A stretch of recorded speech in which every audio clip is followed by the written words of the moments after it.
exactly looks like a spanner, doesn't it?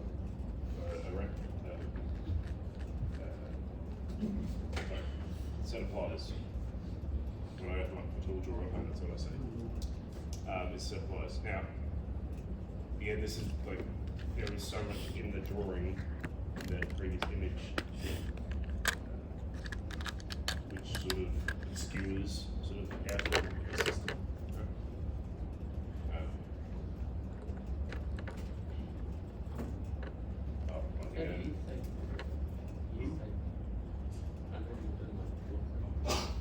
Yeah, but they're two different bodies. They're two different objects. So all I'm representing here. Yeah, because I'm only interested in the stresses in this one here. I'm only interested in that, in the stresses in that section.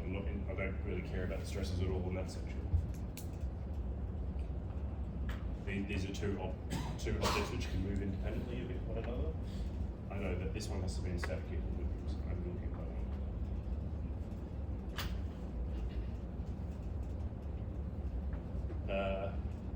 So that's what that looks like. This pivot point here, that's where the bolt goes through. This is where I'm applying 100 newtons with I guess my bottom fingers. And this is where it's being reacted to by that little bit of pipe right there.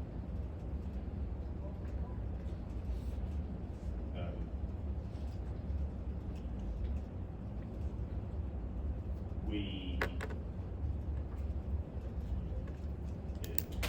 need a coordinate system. Usually if you have a coordinate system that's at 90 degrees, you know, it have like X going this way and Y going this way. But I'm not interested in the stresses in this direction of this section. I'm interested in the stresses of this section here. Right. So I'm actually going to set my coordinate system up so it's that way inclined. So I have X and Y, and that's parallel to this arm. Not that it makes a huge difference, but it just makes it easier. So I want to find obviously the stresses at this section here, at section AA, so at points A and B. So relatively simple. So I want to find stress state at A and B.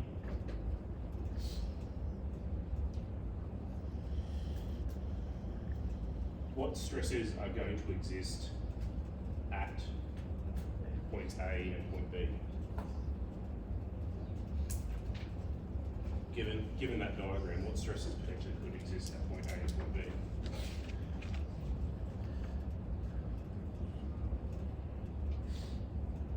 Go back to that big list of stresses that we had before. We had normal stresses, we had hoop stresses, we had axial stresses, we had bending moments, shear forces, we had torques. What stresses are going to exist from this system? No pressure, so there was no pressure, so there's no hoop stresses. Sorry? So there'd be bending, yes. There'll be a bending stress, so we want to find the bending stress. And that stress is going to be in the x direction. So I want to find the bending stress in the x direction at point A and the bending stress in the x direction at point B. What other stress is going to exist? Shear stress as well. So the shear stress in the XY direction at point A and the shear stress in the XY direction at point B.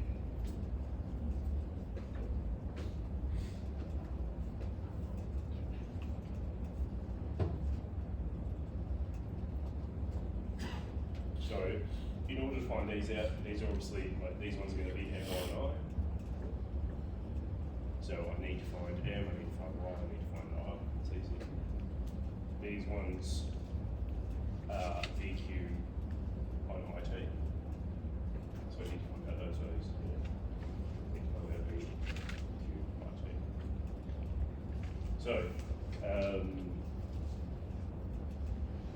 these ones are M1Y, M1I. These ones are VQI.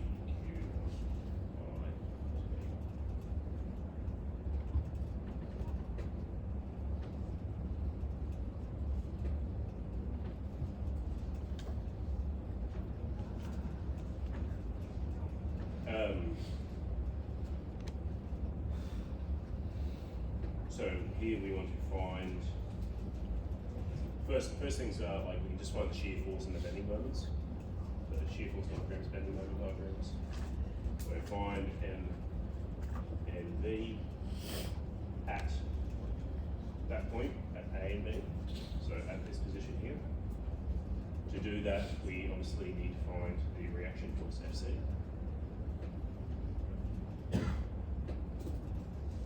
So we need to also find FC.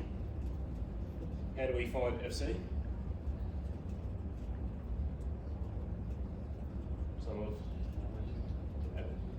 Where would be best to do some movements? I wouldn't do it at point C because then you would be able to find C. Here you go. Well, then I need to find the reaction forces here. So if I don't, like, I know there's going to be some reaction forces here, but I don't care about those. So I'm just going to, if I find the moments about that point, then I just have this one and that one. I only have one, I have one equation and one unknown. So if we call that point D, so we're going to use sum of moments about point D. Remembering that counterclockwise here is going to be positive. It's going to be equal to 0. This 100 newtons is a positive moment or negative moment.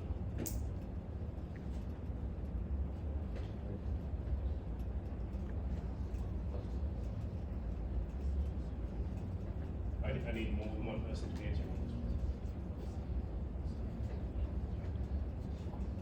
this. So 100 times by 0.25, and FC is obviously going to be negative, it's going to be opposite way.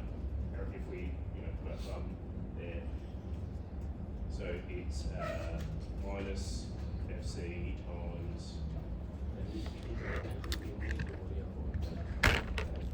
Well, because like that distance from that point to there, and that force there, they are not at 90 degrees to each other.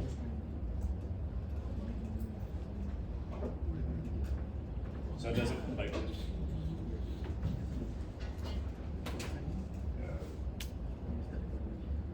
I could have my arm like this, and if I put, say that's 30 centimeters. If I put, I'm going to make that easy.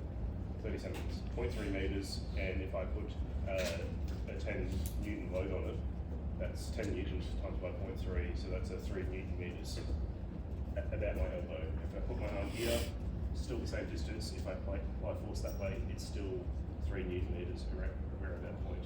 If I put it at 45 degrees, as long as the force is still at 90 degrees to this, so as long as the force is going this way, it's still 0.3, still 3 Newton meters. If I had my arm this way and I put a force at 45 degrees, it wouldn't be, it's only this component. Yeah. So to say FC is 100 times 0.25 on 25 on 5 is clearly 5, so that's 500.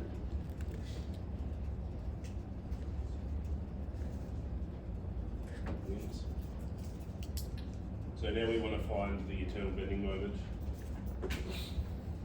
and the shear force. We could do what we did yesterday. Do it, cut it. So I mean, we can quickly do that. Try and very quickly do that.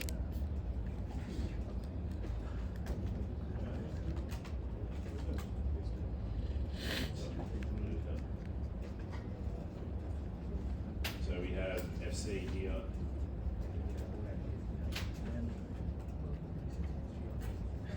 Shear force bending moment.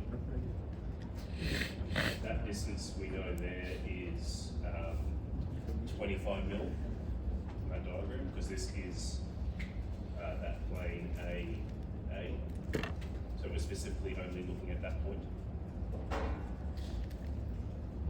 So that distance is 25 mil.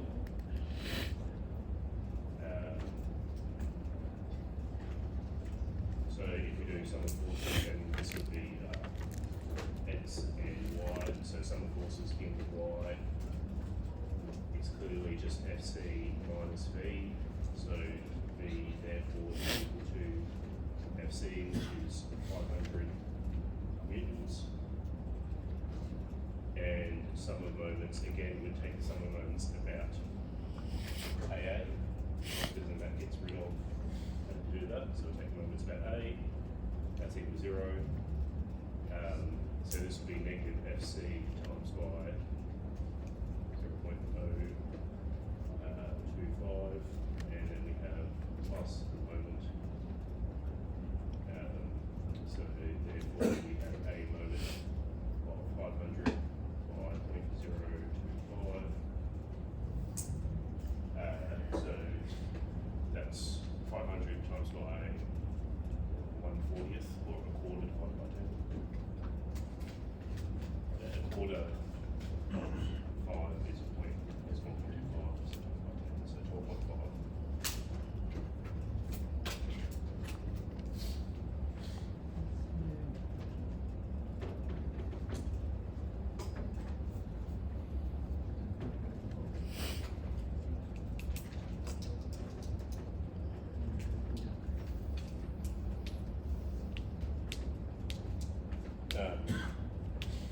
Any questions about that? See, that's the same process we had yesterday. We did a free body diagram and cut up section. Makes it easy. You can always just do that for that process.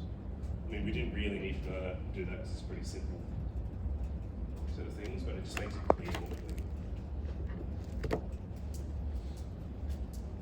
And it's always that principle of things need to be in steady state no matter where you kind of equilibrium.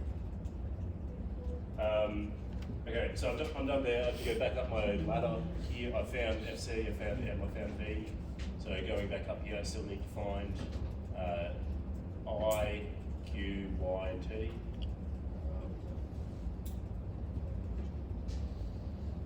So I found that like force things, I need to find the geometric properties. So I need to find, these ones are Y, T, I, and Q.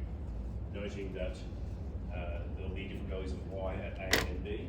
So at point A and point B, I'll have different values of Y. Also have different values of Q at A and B. So, okay, if this is, it's clear that my centroid passes through point B. So what is the value of Y at point A?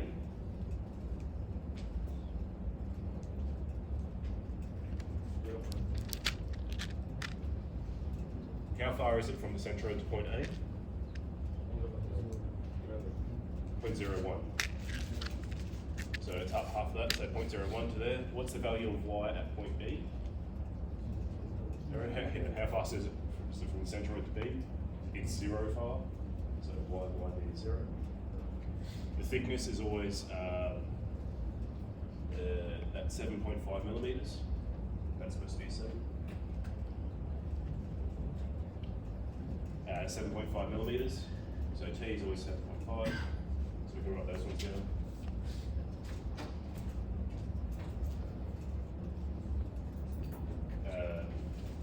So we have YA is 10 mil, YB is 0, T is 0.07,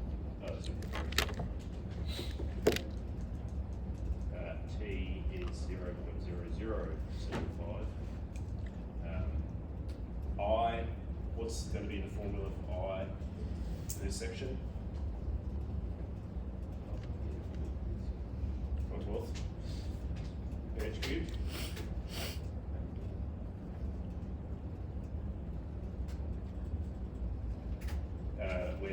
value of B. 7.5 mils and the height is 20 mils.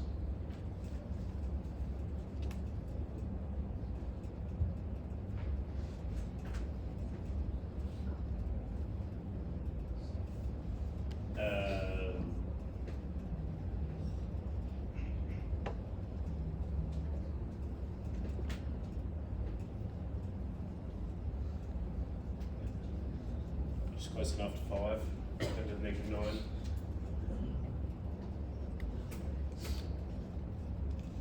Now, Q, but we have some values which change depending on position, some which don't, this doesn't. The value of Q, the first moment of area, is that the same or different at points A and B?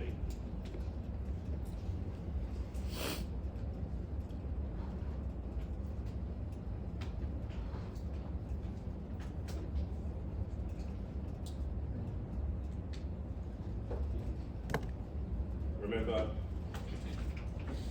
the formula of Q that we were using was it was Y prime bar A prime. So it's the area above a position times Y, the distance from the centroid to the centroid of the area above. So it depends on what the position of Y is, because the area above will change.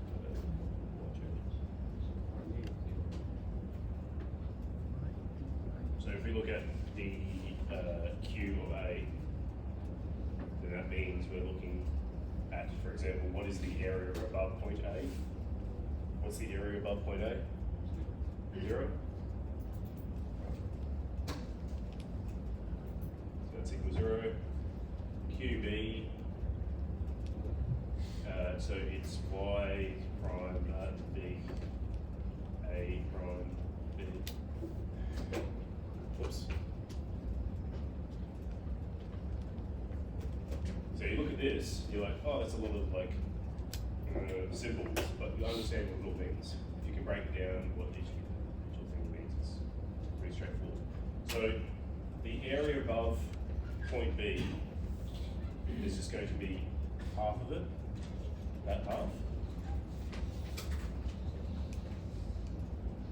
So that is 10 mil times by 7.5 mil. And the distance to the centroid is just the distance from this centroid to half of that, which is going to be how many millimeters? What's the distance from here to the top is 10 millimeters. So the distance from here to the middle is going to be 5 millimeters, so 0.005.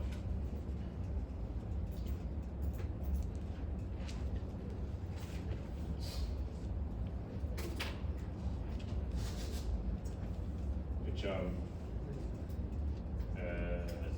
so divide this by 100, take half of it. Don't.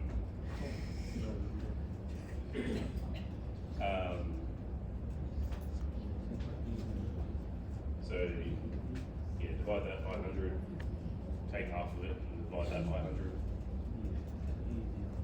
Means that you get 0.375, because that's half of 7.5. By 10 to the negative 6 meters cubed. That's in meters cubed, so we have area. Meters squared by meters. So keep in mind, remember we said like that value of QA, so the first moment of area at position A is 0. That means that this is going to be 0 at position A, which is correct because remember we said that the shear stress at the top edge, top and bottom edge is always 0. The shear stress due to the internal shear moment is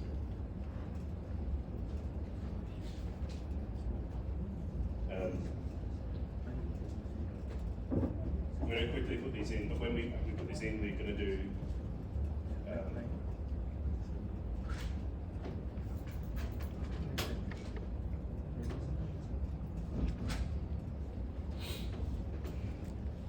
that value there.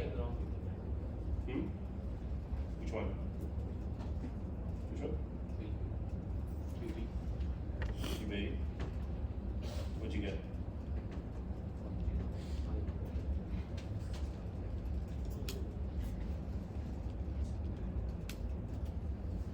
So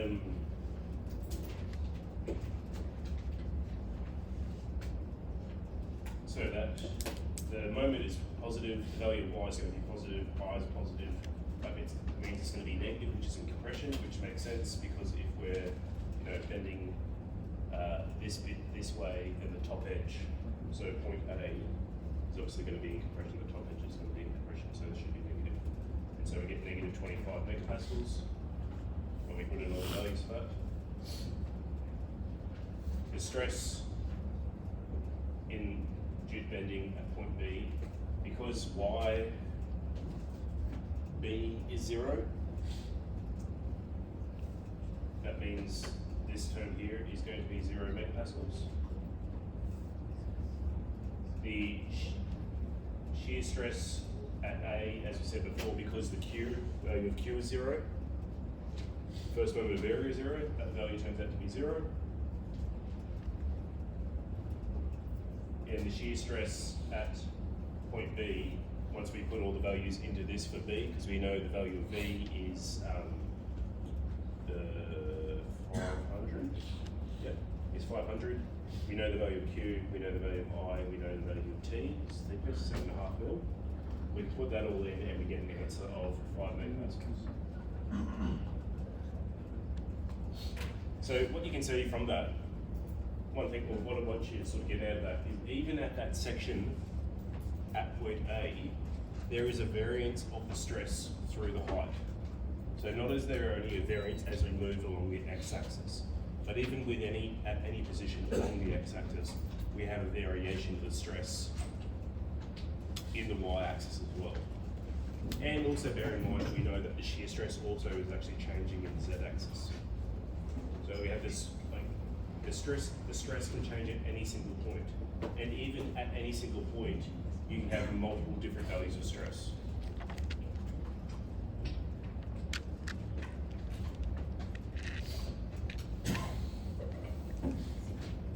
Okay.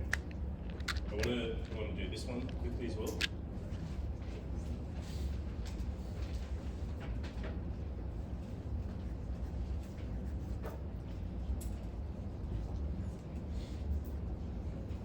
So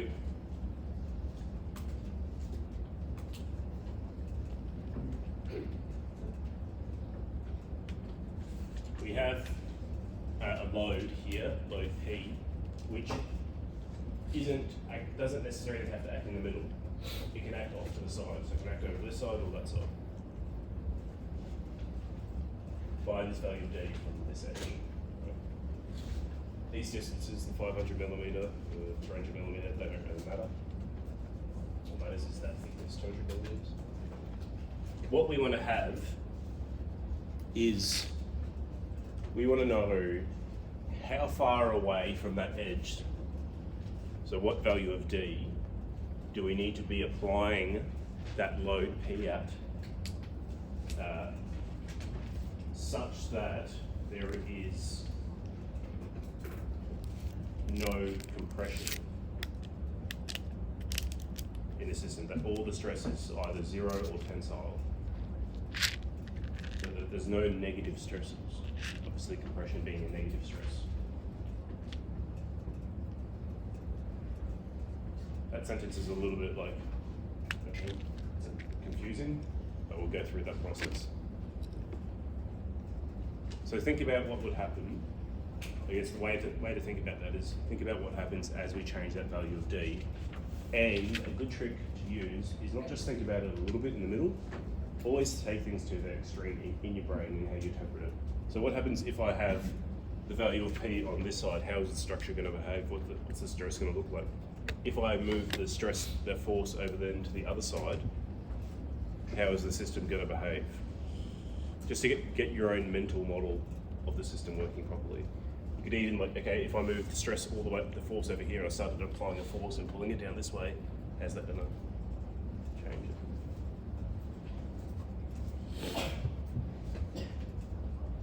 So draw down the thing, start interpreting it, writing it down how you interpret it.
So this is where it becomes important to sort of,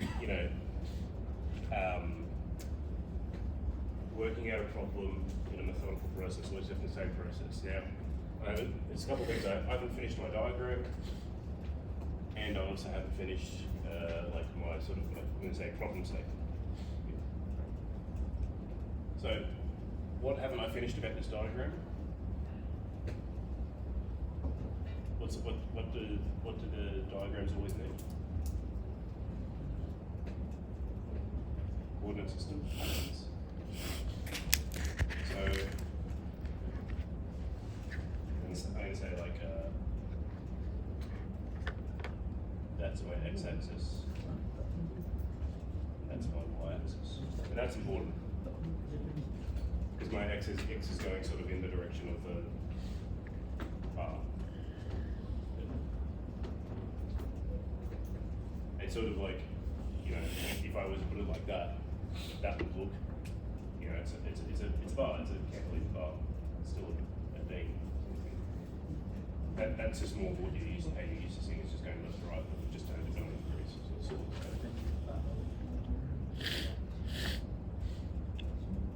there's no right way of doing it. Like I could put it in the other way, but what's important is that I need a coordinate system down, because that allows me to finish off this sentence here. So I want to find the value of D such that the question stated that there's no compressive stresses at this line AA. Now, this line AA here, so this line AA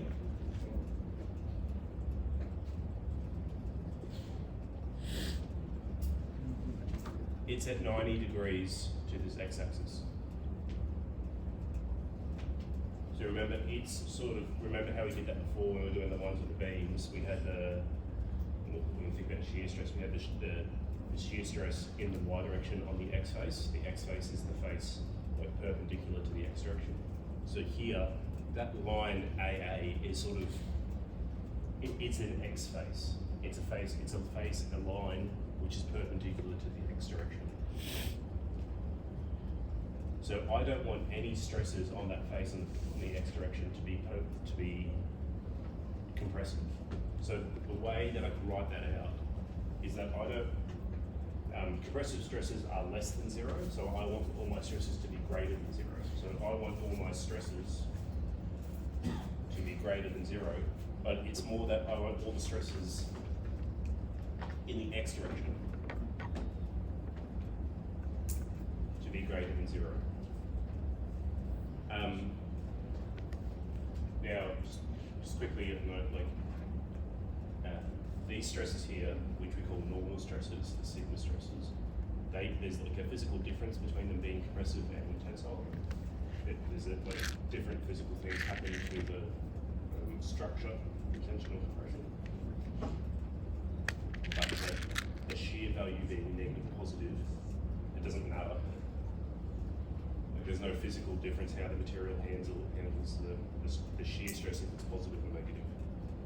So there's physically no meaningful difference between a negative shear stress and a positive shear stress. So you can't really have like a compressive shear stress or a tensile shear stress. You just have shear stress.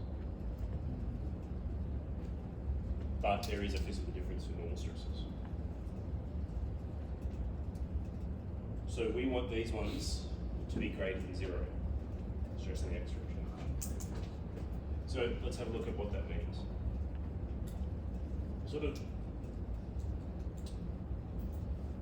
What sort of stresses could exist along the line AA? What sort of stresses in the x direction could exist along the line AA?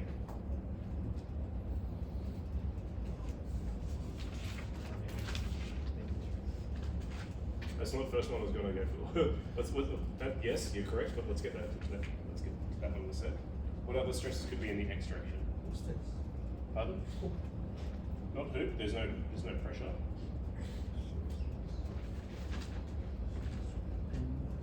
Just simple normal stress, force on area. there's a force in the x direction, and there's going to be an area. So a force on area is just what we call normal stress. The other one is bending, but let's get to that. So I'm going to draw this again, but I'm going to do like we just did before with the previous problem, where we did a three-body diagram. I'm going to do that again. But just so I'm familiar with it, I'm going to flip it 90 degrees. I'm just going to change it 90 degrees. So we still have our structure, and then we're going to cut it at A. I'm going to cut it there. We have a force here, P. We're obviously not going to have I could draw it in. I'm going to draw it in. We have V, we have M. We also have it's not just the shear force and the bending moment. There's obviously I'm applying the force here, P. There needs to be some sort of internal reaction to that to keep the system in that equilibrium. So there's also going to be some force there, we're going to call F, some internal reaction force to keep the system in static equilibrium. That has to be there. So, and obviously this is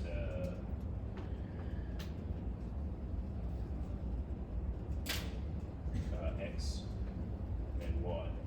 So when I do that, we can clearly see if I do sum of forces in the Y like we did before, there's no forces in the Y here. Sorry, this all has to be equal to 0. There's no forces being applied here. I do have V, which is that's negative V. So clearly, therefore, V is equal to 0. That's easy. We can also do sum of forces in the X.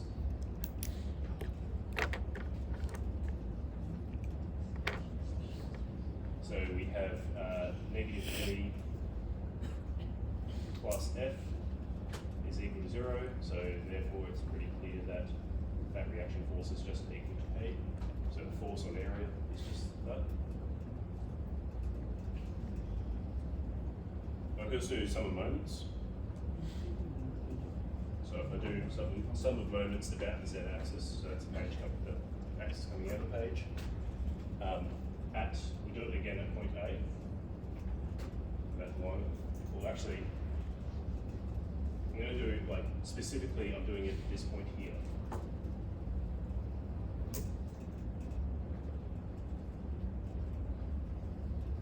So clearly I have, and that has to be equal to 0.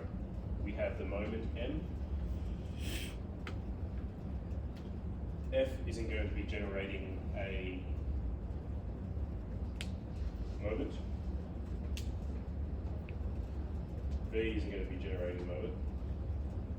But P very well could be. Because, I didn't draw it very well, but there's a distance.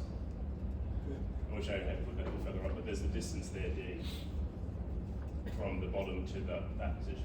There's that distance, D. And this distance here is 0.1. From here to here is 0.1.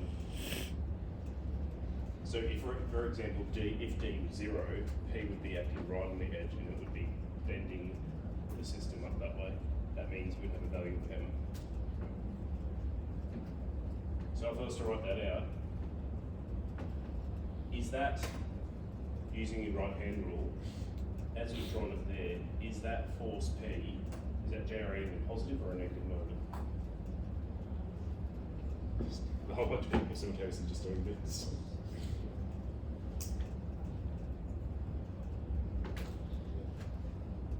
About this point here, so that point there. Is it positive or negative? Negative.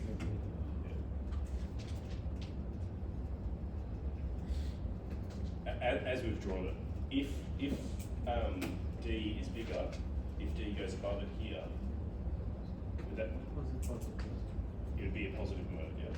So you can see how that moment is changing as we move up and down.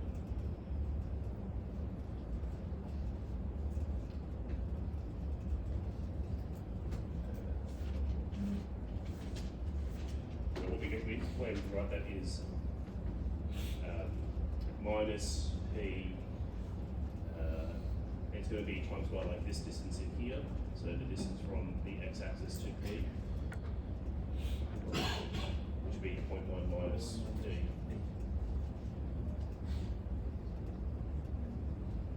That's D. And all that has to equal 0. So what we can get from that is that M is obviously just P 0.1 minus D.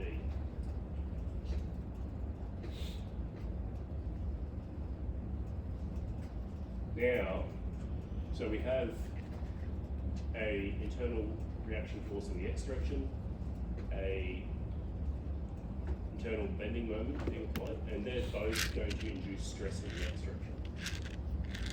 So remember that normal load, F, that internal load, is going to generate that force in the x direction, and the bending moment is also going to generate that stress in the x direction. So the overall stress is obviously force on area.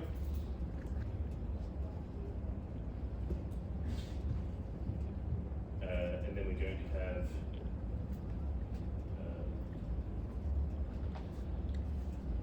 so negative my on I, so we have minus my on I.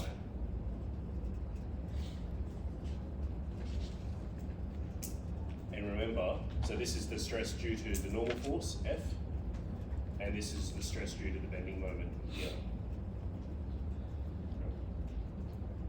where F is just equal to P, and M is equal to P times 0.1 minus D. And the key thing here is that we want this to always be greater than 0. Or equal. It can be equal to 0. The lowest value of that is going to be, if we make it equal to 0, that's going to tell us the sort of the minimum distance. So if you say, okay, if we let this equal 0, then we can put in these two things here and we can rearrange for D. So what we get is 0 is equal to P on A minus P 0.1 minus D Y on I. We can just rearrange this for D.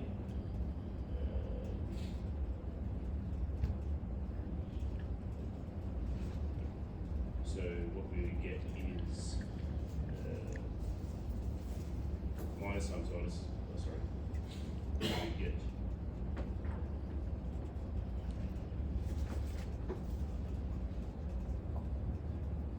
take that to one side, so that'd be minus P on A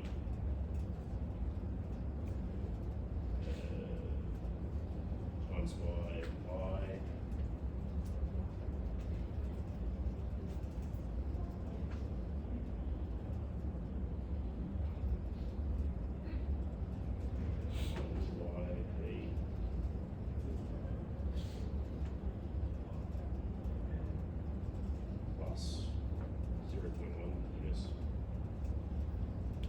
rearranging. Sorry. You can yell at me. Let's just rearranging them.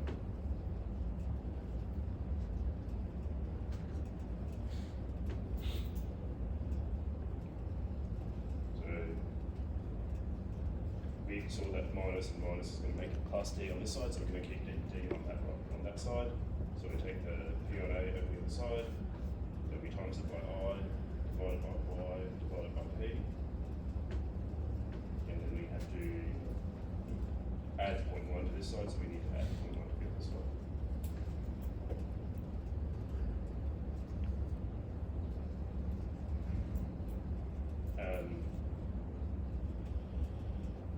So we get 0.1. The p's cancel each other out, so that's fine. So we just have minus I on A.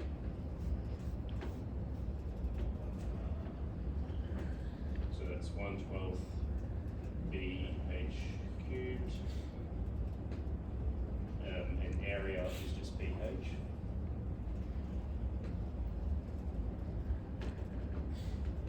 So we get 0.1 minus b's cancel that, so we get h squared 112, where, what's the value of h going to be?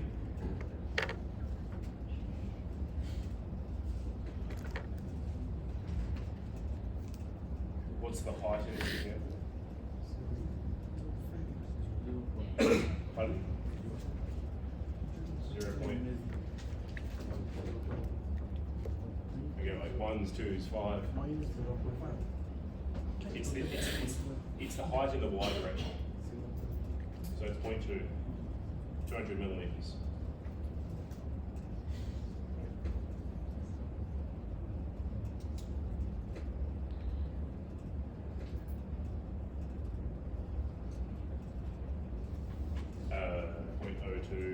Point 2 is squared is 0.04. 1/4 of that is,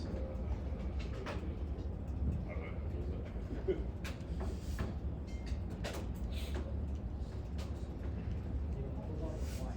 Huh? Oh, yeah, my, sorry, I missed that. Yes, my, please, sorry, I missed this one. Y here is going to be, so A is BH, Y is going to be the half that distance, so that's going to be H on 2.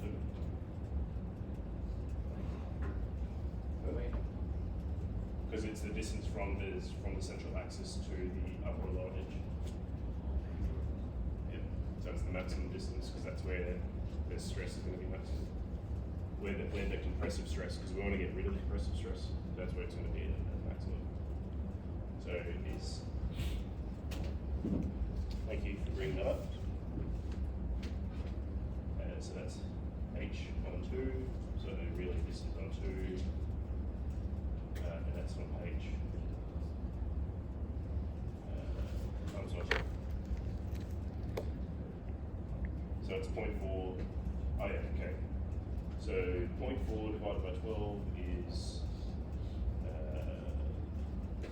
0.3, or 1/3, actually, 1/30. Is that? Yeah.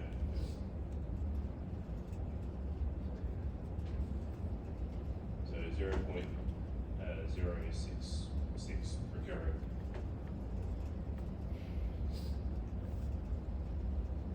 So that means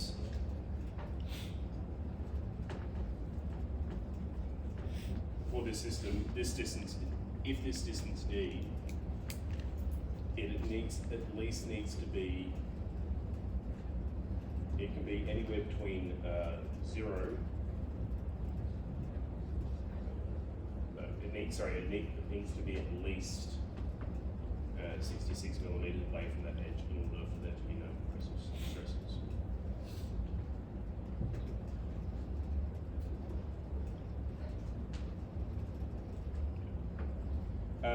Cool. That's that. See if it's any further over, we'll start inducing any moments.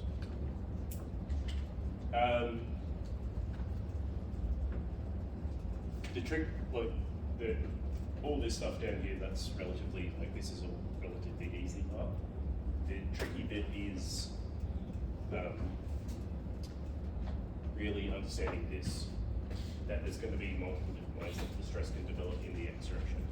The stress can be from force on area, or it can be from bending moments. And because we're looking at the same stress in the same direction, at the same location, we can add them together. That's that principle of superposition we were talking about earlier. It's the same stress at the same location, we can add them together. So the same stress in the same direction, the same location, we can add them together. Whereas with that previous example, these stresses are in the same direction, but they're in different locations, so you can't add them together. Right. And these stresses, even though it's a stress in the same location A, because they're in different direction or they're different vectors, you can't add them together.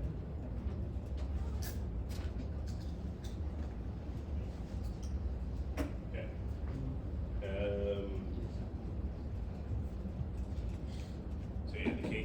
this problem is sort of it's about understanding what the problem's trying to represent, and that there could be multiple different ways to generate stresses in the x direction. Okay, so we've been looking at, we'll try and get to the next bit.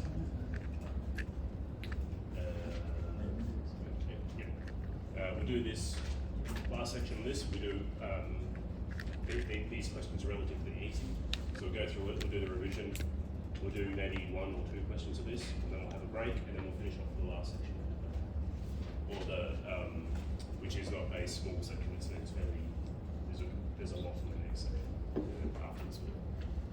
So everything we've been dealing with is looking at stresses on the large scale. So we've been looking at stresses in beams, in pipes, in pliers. We've been looking at stresses in lots of different things, right?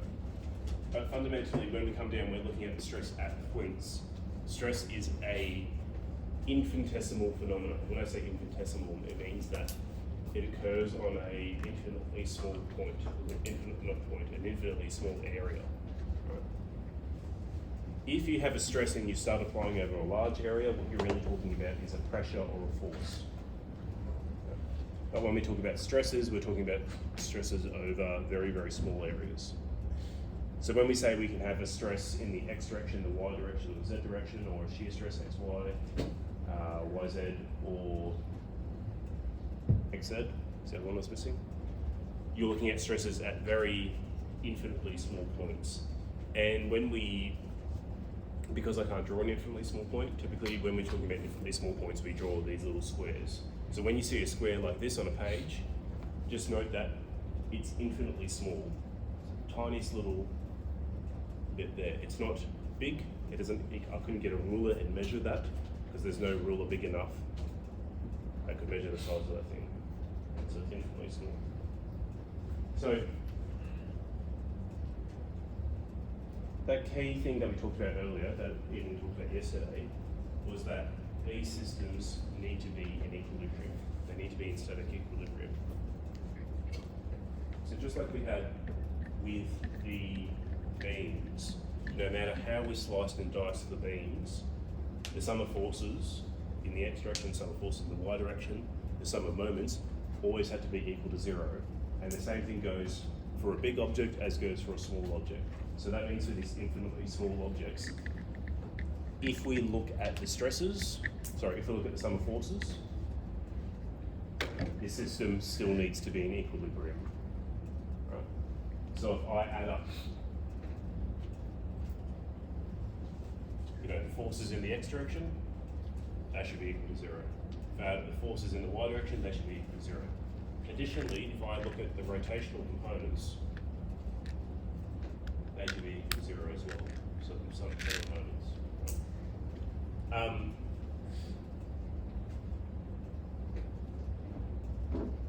just going to quickly go back. If I draw, this is going to blow your mind, but if I draw a square, slow down there, Rory.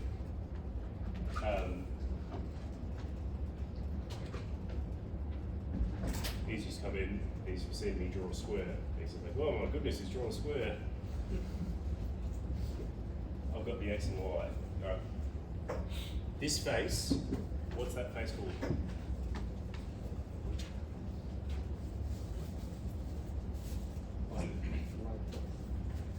Is it the x face or the y face? It's the face that is perpendicular to the x direction. So it's the x face.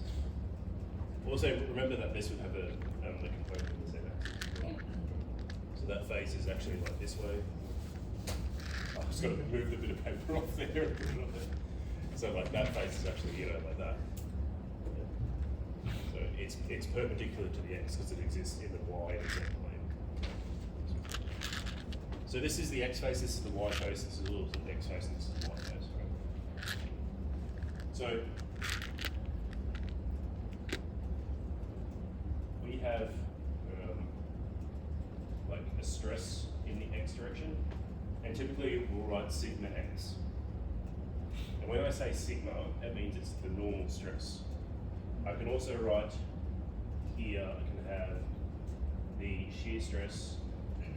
What would that shear stress be? Not positive or negative. Is it xy, yx, xw, xy? So it's a stress on the x face and it's going in the y direction, so it's xy. Now, mathematically, there's no reason to separate these two out as being different. This stress here, sigma x, well, we know this is a shear stress. We call it a shear stress really because it's a stress in a direction on a different face. So it's on the x face and it's going in the y direction. This stress here is a stress in the x direction, but it's on the x face. So it's acting on that x face in the x direction. So really, you can write it like that, sigma xx. And that just means that it's sort of like, it sort of shows you that there's no real like mathematical difference between those two. And what you'll often see is, rather than this being written, like depending on which textbook you pick up, this won't be written as tau xy, it'll be written as sigma xy, which is the same thing. And you know it's a shear stress because it's acting on the x face in the y direction. This is acting on the x face in the x direction. So when you see sigma x, that's really just a shorthand for sigma xx.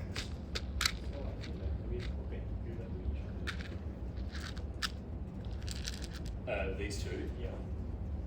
Are they always perpendicular to each other? Those two are, yes. I mean, this, you also had a shear stress here, and that would be the shear stress, it's on the y face in the x direction. And that is, I guess, like parallel, if you would want to say it that way, to this stress.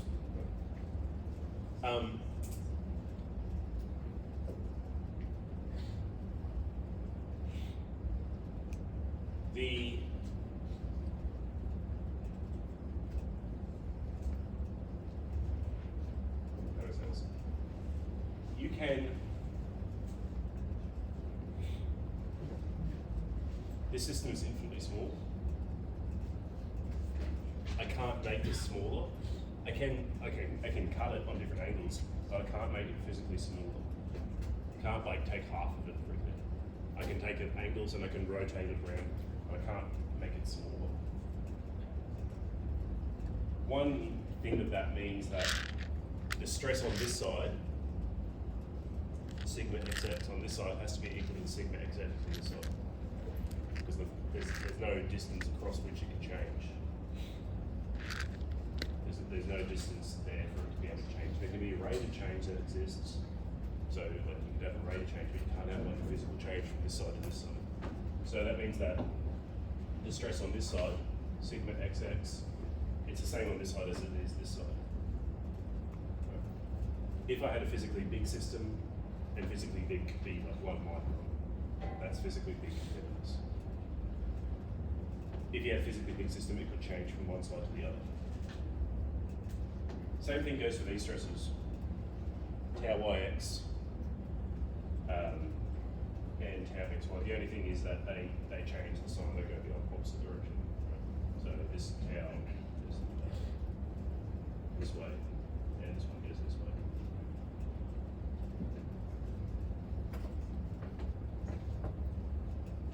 One thing to note with that,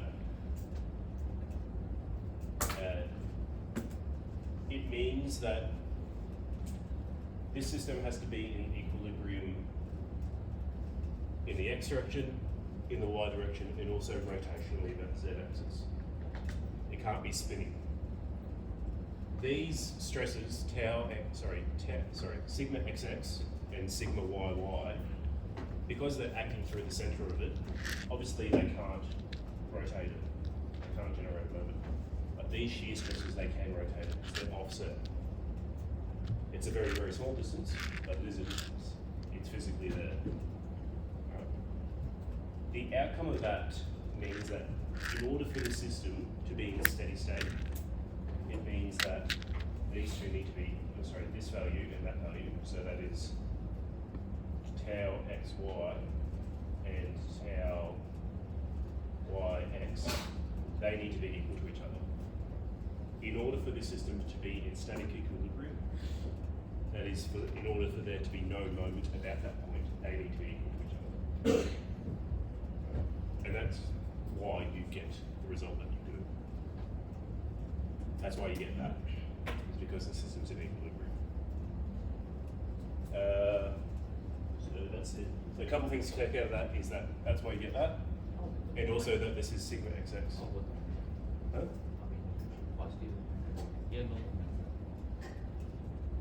No net moments. No overall moments, correct. Yeah, that's the two things. You have sigma x is really just a shorthand for sigma xx, and also tau xy is equal to tau yx. And in addition to this, you also have you have the z-axis as well. So in this system here, how many different, if we fully want to know the value of this stress on the xy plane, how many different values do we need to know? If we just want to know it on the xy plane, how many different values do I need to know?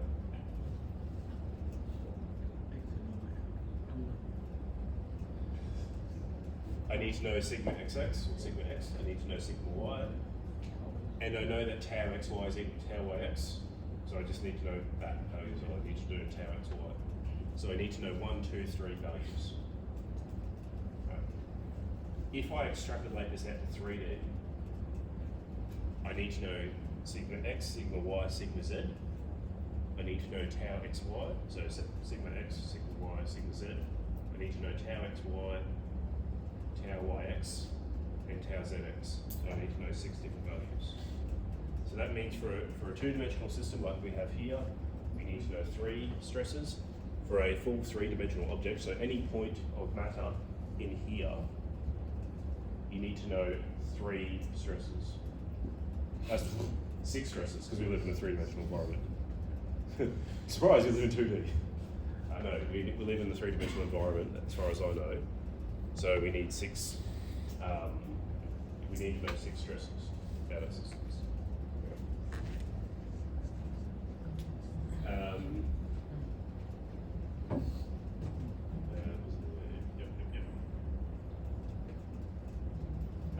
And this choice here of x and y is completely arbitrary.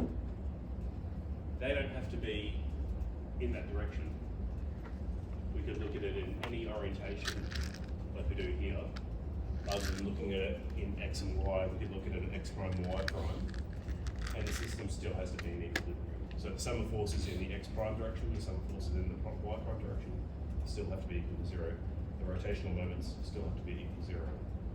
You could also, x and y don't have to be at 90 degrees to each other. They can be 35 degrees or some arbitrary value, and the system still has to be in equilibrium. So no matter which direction,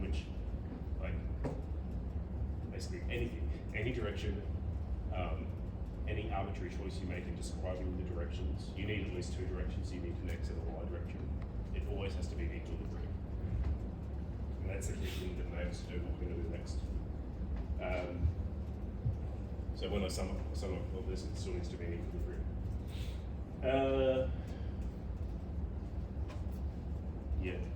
So and knowing that fact that it's in equilibrium here and it needs to be in equilibrium over here, it allows us to do some mathy things. If we rotate by some angle theta, I'm not going to bore you with all this. I love doing this because I find it really interesting, but I'm sure you're pretty bored by it.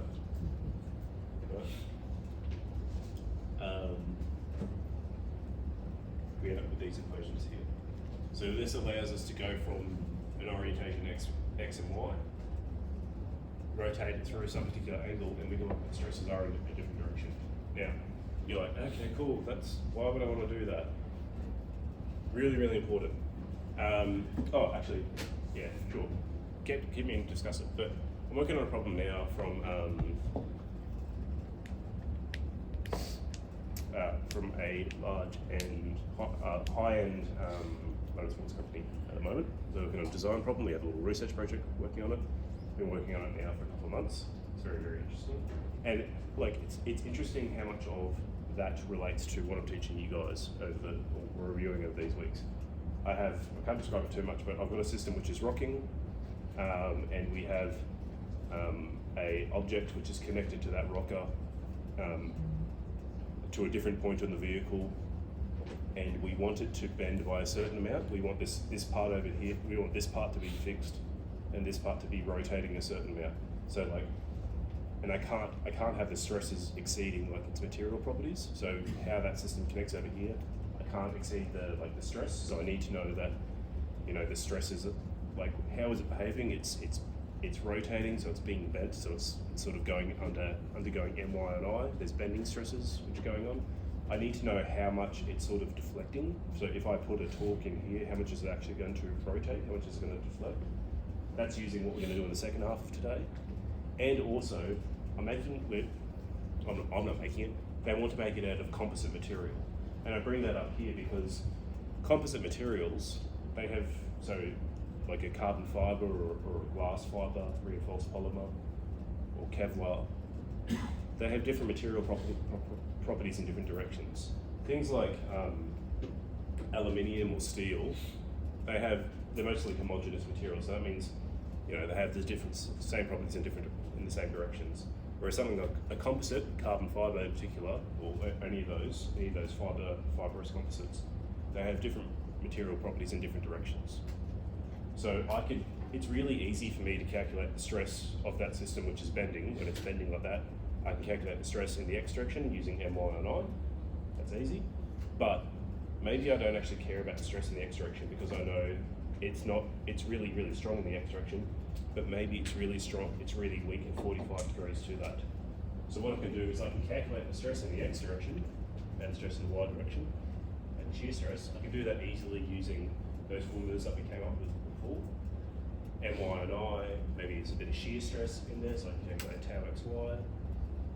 And then I know it's weak. I'm interested in the stress at 45 degrees because I know the material is really weak at 45 degrees. And so then I can use this to actually calculate what the stress is going to be in that direction. And to be honest, like that's actually what I'm doing. Right? So I'm making like these really simplistic, not simplistic, but these like relatively entry level like formulas are still being used to develop stuff which is going to be utilised on, I have to be careful what I'm saying here, like on high-end motorsports stuff. Yes, we do more complicated analyses than that, but the initial calculations we're doing to like see whether the system is viable or not is these fundamental stuff. So maybe you don't like, to be honest, I find myself using like this level of engineering much more frequently to see like to do that fundamental like a viability analysis, and then later on I can do more complicated stuff. But being able to know this stuff is really useful. Right? Or another example is like if you're some piping system and you've got a large pipe going from one end to here, a really cheap way of manufacturing it is if you have a pipe, you can weld it all together and you do it like a seam weld, and that weld will go along the length of the pipe, it'll go in helical fashion. That weld along the helix, that's going to be really weak. It's going to be much weaker along that weld line than the rest of the system. And so you want to know what the stresses are along that weld. And so there's a number of examples of that. Where you know it's easy to calculate the stresses in one direction, but that's not the actual direction you're interested in. You're interested in the stresses in a different direction, on some other angle. And these are the things that you need. So, easy equations. Let's try and have a go. So this one here, we have a stress.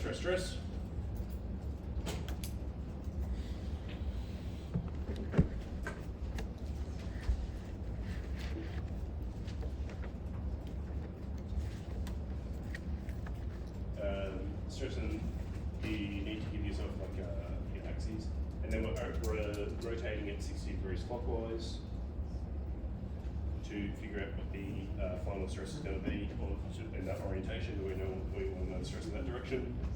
So what are the final stresses?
We'll find out.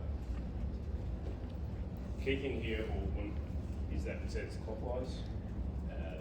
Bear in mind that that means that here theta is going to be negative 60 degrees. So counterclockwise is always positive. So, and the way to think about that is we have x and y and z. So z is coming out of the page. Again, we rotate it around, that's counterclockwise. That's positive. So when it says 6 series clockwise, that's going to be negative. So that means here our theta is negative 60 degrees. Oops.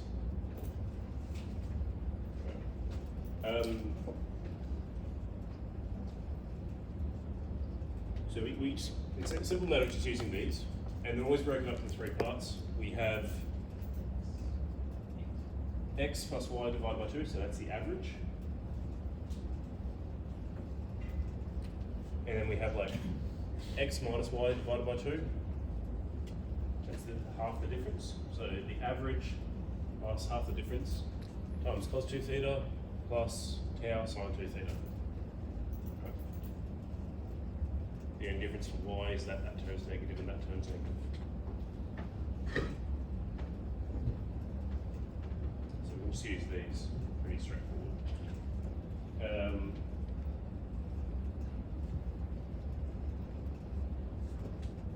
So for example, sigma x prime is the average stress plus half the difference cos 2 theta plus tau xy sine 2 theta.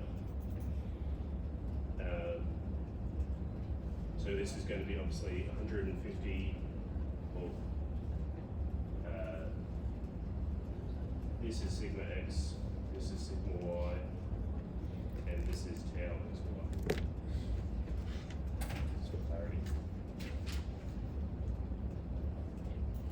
150 plus 100 divided by 2 plus 150 minus 100 divided by 2, and then that's cos 2 theta, so theta is negative 60, so that's cos of negative 120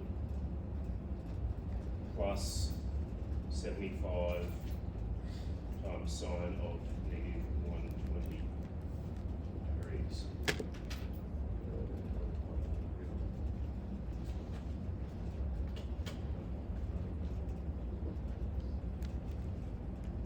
No, you can get out of that.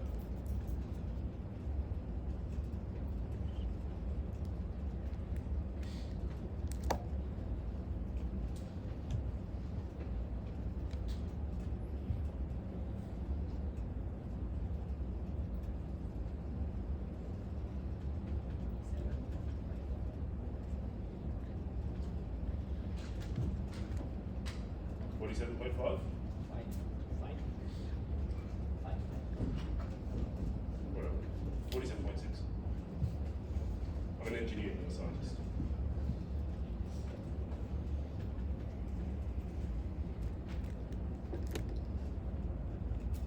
I need to know my stress within 0.05 megapascals. I'm doing something cool.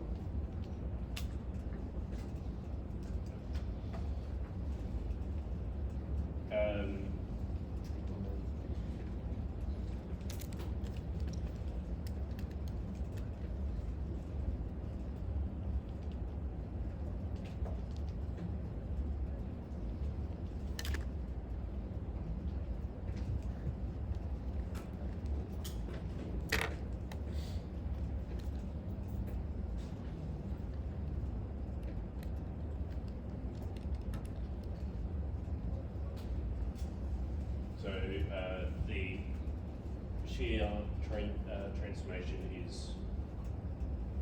negative the average, so negative 150 plus 100 sine 2 theta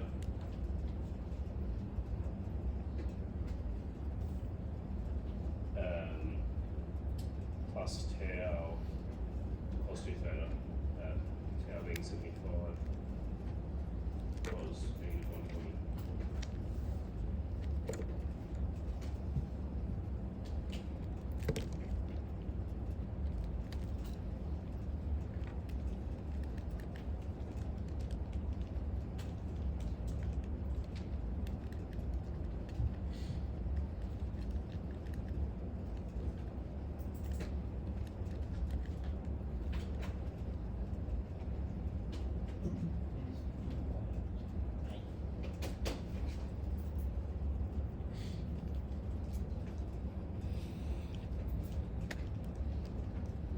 And lastly, we have sigma y. Again, it's just the average.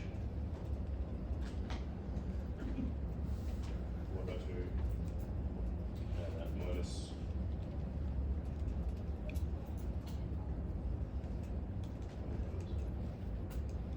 half the difference cos 2 theta minus tau. Now, one thing I will sort of bring your attention to,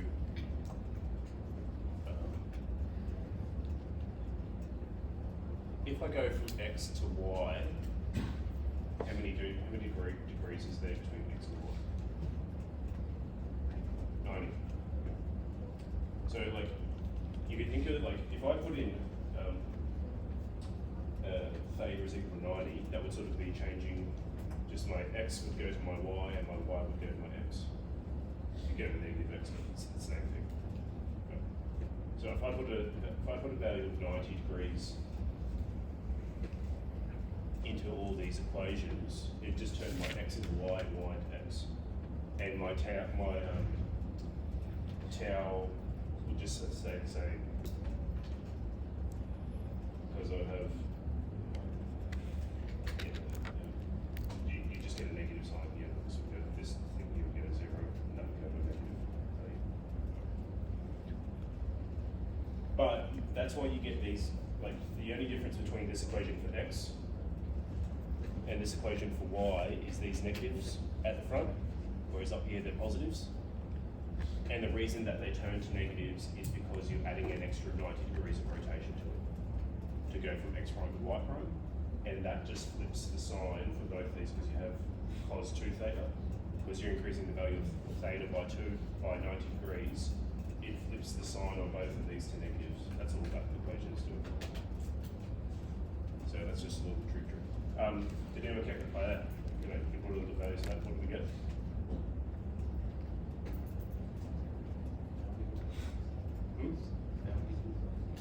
Positive? Like, it's not negative. Yeah. I don't know, I didn't actually write those values down, sorry. It asks us to sketch that out. So,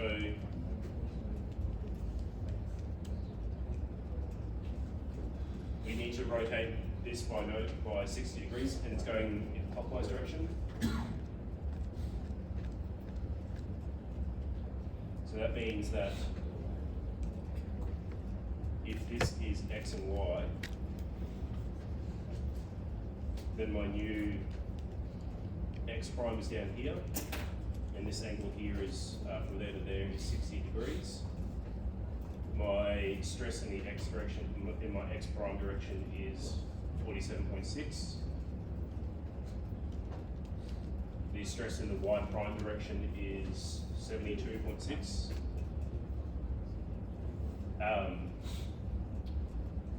And now we have a negative value of tau xy. Just up a little bit.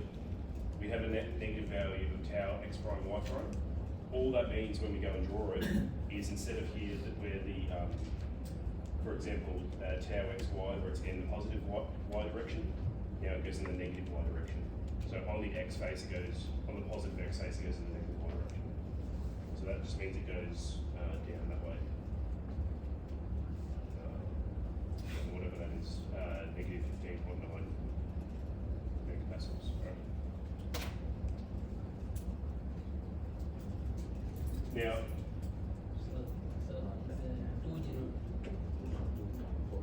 what's that? The answer, the last answer is 202. 202.5.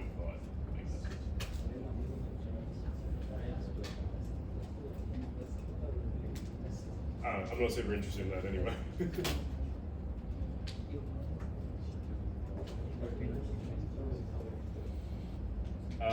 It makes sense that it's not 72.6. It makes more sense that it is 200. Okay. Now, the interesting things about these equations.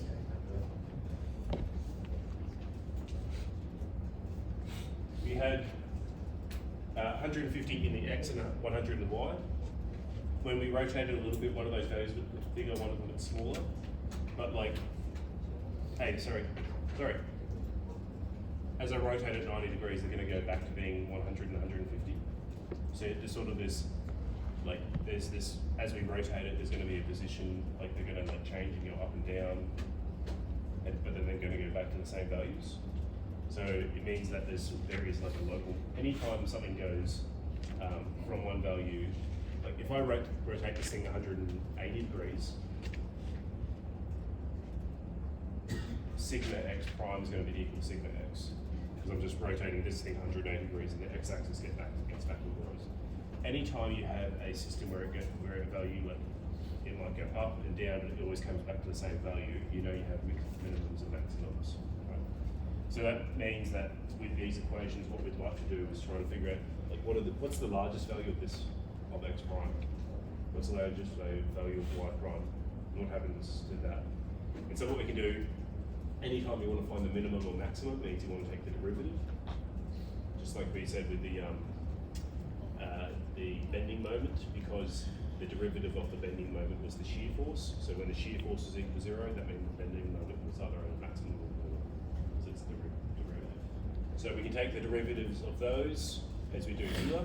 So we take the derivative of x prime with respect to theta, and we set that equal to 0, because that's where the minimum or maximum is going to be. We can then just rearrange this equation to solve for theta. It looks like a bit of a hot mess, but it's actually relatively easy. You just, sine divided by cos is tan. So that's what we end up with over here, because we have a sine and a cos. Sine 2 theta and cos 2 theta. So you can just put them on different sides and then rearrange it for this. Right?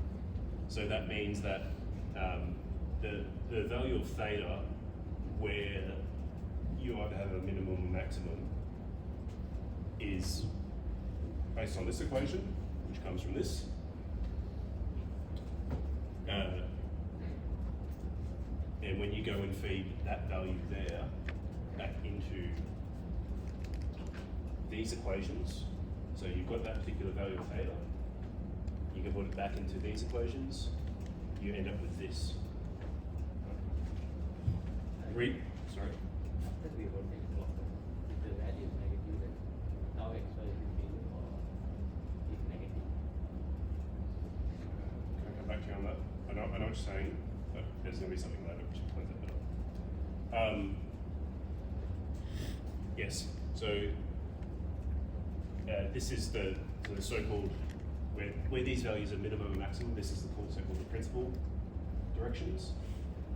And they're often of interest because they're the values with the directions in which the stress is the highest. So remember that example of pipe before, we had was bending, it was had hoop stresses, had axial stresses, had normal stresses, had torque stresses, etc., etc. We can add them all in together, and then we can find out the direction in which those stresses were the maximums, and then we can calculate those maximum stresses. The maximum stresses are, because here we're just looking at 2D, so we have a maximum value of y prime, maximum value of x prime. They are known as stress 1 and 2. These are always at 90 degrees to each other. They're always at 90 degrees to each other. They are known as the maximum principal, which is stress 1, and minimum principal stress 2. So if you see stress 1, you know that that's the maximum, the orientation at which there is a maximum, when I say maximum stress, I should say more accurately, the most positive stress. So it could still be negative, but it will be the most positive value, the most positive negative value, as it were. Stress 2 is the most negative stress, or the smallest. Not necessarily, it could be positive still, but it might be the smallest value, or it could be negative, it could be in compression, in which instance it might have a greater magnitude than stress 1. That's the most negative. So stress 1 is the most positive, stress 2 is the most negative. And the way you get that is you have the average. If you take the plus sign, you're getting stress 1. If you take the negative sign, you're getting stress 2. So you have an average value, and then you have this. This looks awfully familiar, because you have a square root of something squared plus something squared. So it looks like a hypotenuse. You know, the hypotenuse is one length squared plus the other length squared, and you square root that, you get the hypotenuse. So you sort of have a hypotenuse going on. Yeah, so these are the principal stress angles. Right? No stress, no orientation can give you a more positive value than stress 1. No orientation, and at 90, you know once you have stress 1 here, that at 90 degrees to that's where the most negative value is. Right? So in that orientation, it's sort of giving you like the maximum difference between the two stresses, stress 1 and stress 2. At that same time,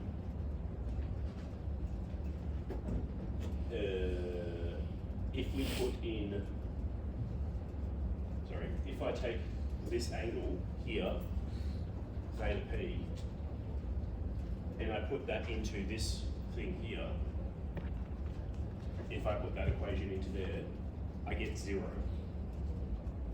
I get 0 shear stress at that principal orientation. So when, at this orientation here, where I have, at x and y, I have shear stress x, stress x, stress y, and shear stress, xy.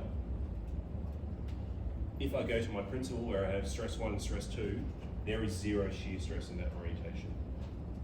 So tau x prime y prime in that orientation is 0. So that's the other interesting thing about the principal stress directions, is stress 1 is maximum, or is the most positive, stress 2 is the most negative, but in that orientation there's no shear stress.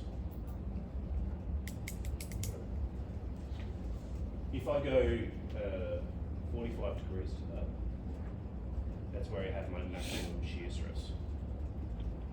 So half one, if I go from here and I add in 45 degrees, or I take off 45 degrees, that's where you have your maximum shear stress. At that orientation, at that 45 degrees, you will still have some normal stresses, so you'll have some stress X, stress Y, in that direction, but you will have your maximum shear stress. And that is, like, you can figure that out here, but that, again, that theta S for the maximum shear stress is just at 45 degrees to your principal stress. Interestingly enough, that maximum shear stress here, that's the hypotenuse again, isn't it? Yeah. Square root, something squared plus something else squared. That's the exact same as what we have here. So you can see that the principal stress is just the average stress plus or minus that maximum shear stress. So that's sort of like, you have this average stress, and then it can be somewhere like, it can either be maximum shear stress above or maximum shear stress below that value.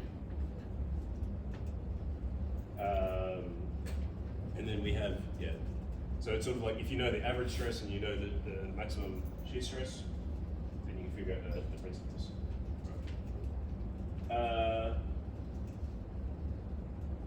And that's where you get this idea of Moore circle. Have you guys, you've done Moore circle?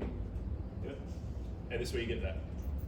On this axis we have shear stress, on this axis we have, on this axis we have normal stress, on this axis we have shear stress. That's the average. So if I know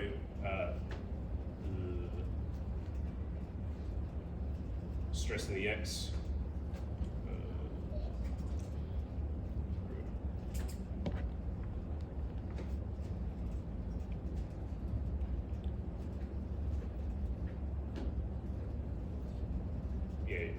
I know that's the average stress, and then I know that hypotenuse there is just the maximum shear stress. So these points here, that's your maximum shear stress 1, maximum shear or minimum shear stress 2. The difference from there to there is your maximum shear stress, which also is the height of that circle. So that value up there, that's the maximum shear stress. So it's a very useful thing. Moore circle is a useful analogy. It's not actually what's going on. Like, sometimes people get confused and like, oh, Moore circle is actually what's going on. No, Moore circle is just like a useful visual representation of this math. And it just comes from the fact that we have this like sort of hypotenuse looking thing here. Cool. Where are we going from?